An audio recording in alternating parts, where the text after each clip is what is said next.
नमस्कार दोस्तों, मैं हूं सुष्मिता मिश्रा। आप देखना शुरू कर चुके हैं 4 PM न्यूज नेटवर्क। क्या हुआ जब राहुल गांधी ने इंडिया गठबंधन के साथियों से कहा कि अगला आम चुनाव पहले ही जीता जा चुका है? क्या हुआ जब मीटिंग में उठा वोट चोरी का मुद्दा? आखिर इंडिया गठबंधन की मीटिंग में राहुल गांधी ने ऐसा क्या कहा जिससे भाजपा खेमे में खलबली मच गई? और क्यों उन्होंने की भगवान शिव से खुद की तुलना?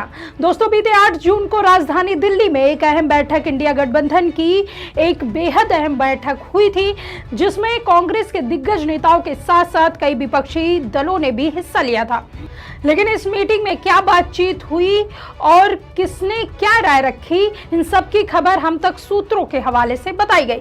लेकिन बीते शुक्रवार को राहुल गांधी ने अपने सोशल मीडिया हैंडल से 9 मिनट से अधिक समय का भाषण शेयर किया। ये वही भाषण है जो उन्होंने इंडिया गठबंधन की बैठक में दिया था। इस बैठक में गठबंधन के सहयोगियों से उन्होंने कैसे 2029 के लिए एकजुट होने की अपील की और सहयोगियों को क्या कुछ कहा और मैसेज क्या दिया, सब बताएंगे आपको इस रिपोर्ट में। ताकि आंखों में आंखें डालकर पत्रकारिता करना मुश्किल हो गया है। हम पर मुकदमे से लेकर चैनल को बंद करने का दबाव बनाया जा रहा है। मुश्किल दौर है, लेकिन हम हार नहीं मानेंगे। इसलिए 4 PM को ज्यादा से ज्यादा ज्वाइन करें और स्वतंत्र पत्रकारिता को जिंदा रखने के लिए जितना हो सके हमारा आर्थिक सहयोग करें। उम्मीद है कि आपके सपोर्ट से ये जंग भी हम जीत जाएंगे। दोस्तों, जैसे जैसे चुनाव बीतते जा रहे हैं, वैसे वैसे क्षेत्रीय दल समाप्त होते जा रहे हैं। हमने हाल ही में देखा कि कैसे पश्चिम बंगाल का चुनाव हारने के बाद उनकी सालों की मेहनत से बनाई पार्टी को भाजपा ने तहस नहस कर दिया।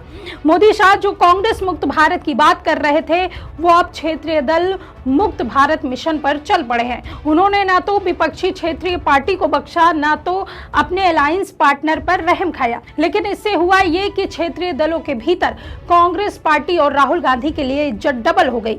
ममता जो कल तक कांग्रेस को भाव तक नहीं देती थी, उन्होंने खुद राहुल गांधी को फोन करके इंडिया गठबंधन की मीटिंग बुलाई। लेकिन 8 जून को दिल्ली में आयोजित हुए इस मीटिंग के दौरान किन मुद्दों पर बात हुई और राहुल गांधी ने सबसे क्या कहा, यह जानना बेहद जरूरी है। कांग्रेस के पूर्व अध्यक्ष राहुल गांधी ने शुक्रवार को अपने सोशल मीडिया हैंडल से 9 मिनट से अधिक समय का भाषण शेयर किया, जिसमें राहुल गांधी ने अपने भाषण की शुरुआत करते हुए कहा कि आज जो बातें कांग्रेस पार्टी के बारे में कही गई, उसका जवाब देना उनका काम नहीं है। उन्होंने कहा कि उनका काम भगवान शिव की तरह सारी आलोचनाओं और कटु बातों को अपने अंदर समाहित करने का। उन्होंने कहा कि सहयोगी दल कांग्रेस या उनके बारे में जो भी आलोचना करे, वह उसे मुस्कुराते हुए स्वीकार करेंगे। राहुल गांधी ने कहा कि कांग्रेस पार्टी विपक्षी एकता के लिए हर तरह का त्याग करने को तैयार है। इसके बाद राहुल गांधी ने कहा कि उन्हें पूरा विश्वास है कि कांग्रेस पार्टी कभी भी भाजपा और RSS के साथ समझौता नहीं करेगी।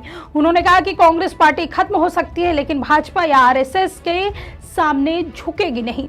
उन्होंने दावा किया कि देश में लाखों कांग्रेस कार्यकर्ता ऐसे हैं जो अपना सिर कटवाना पसंद करेंगे, लेकिन RSS के सामने झुकेंगे नहीं। Many years ago, I got into an argument with a very good friend of mine. I told him, what you're doing is completely unfair. And his answer to me was, the world is unfair. Get used to it. It is not my place to answer any of the things that were said here today about the Congress Party. It is my place to, like in the Shiva tradition, swallow everything. The idea of the blue-necked one, Shiva, who drinks all the poison.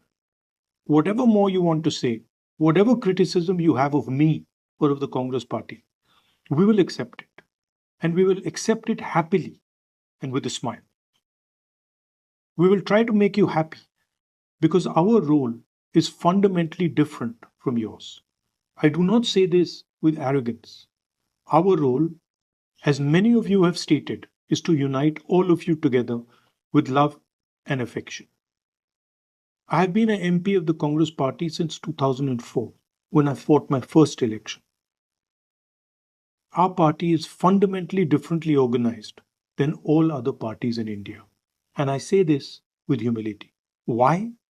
Because this party began as a resistance movement when modern India did not exist. Unlike all other parties, it was not built using the infrastructure and the protection of the Indian state. The Congress Party is a resistance movement protecting the idea that all Indians are equal.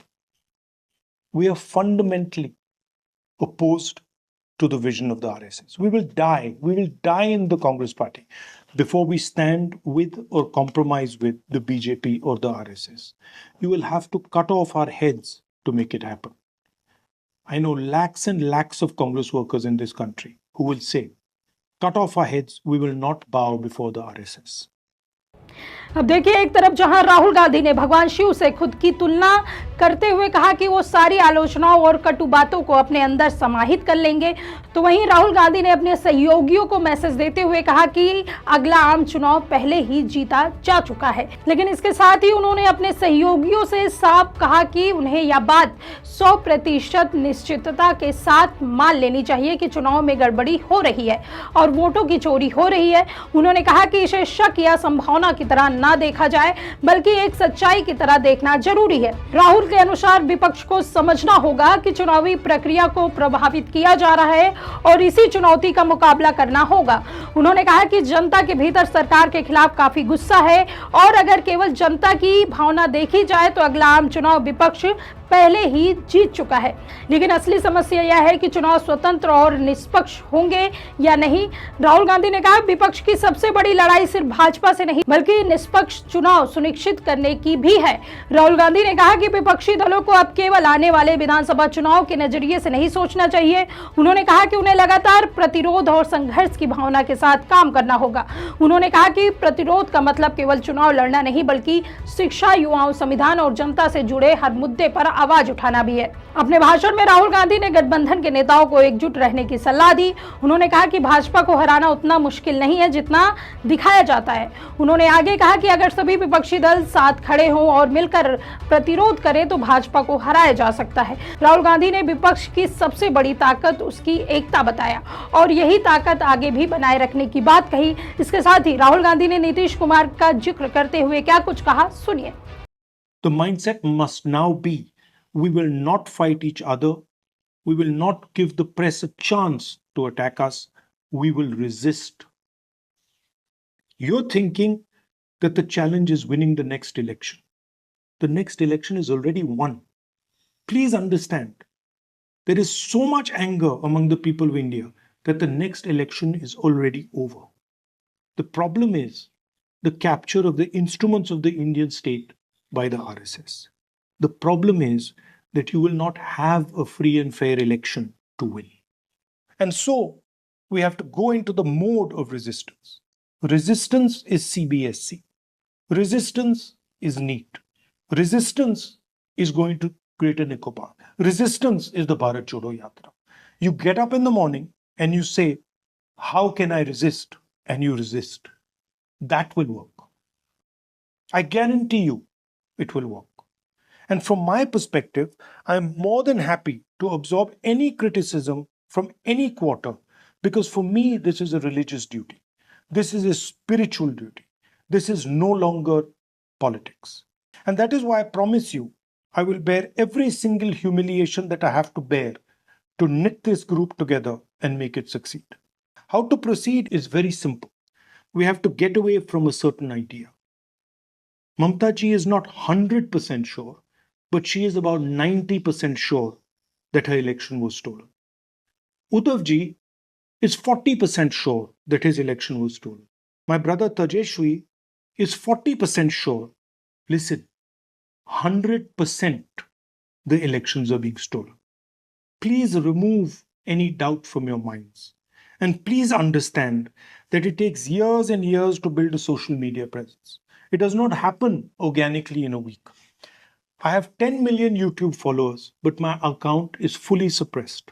So if you're under the impression that social media is fair and that the opposition is being supported by it, you're living in another reality. The entire architecture, media, social media, the legal system, bureaucracy, the intelligence agencies, all of it is aligned to keep this government in power. But this government will not survive. It will not survive because it has destroyed our democracy. It has destroyed the future of the Indian people. अब देखिए, India गठबंधन की इस बैठक में vote चोरी और चुनावी गड़बड़ियों का मुद्दा भी प्रमुखता से उठाया जा रहा है। इंडिया गठबंधन के नेताओं ने इस विषय पर गंभीर चिंता जताई। बैठक में इस बात पर सहमति बनी कि मतदाता सूची, वोट चोरी और चुनावी प्रक्रिया से जुड़े मुद्दे को लेकर भारत के मुख्य न्यायाधीश को पत्र लिखा जाएगा।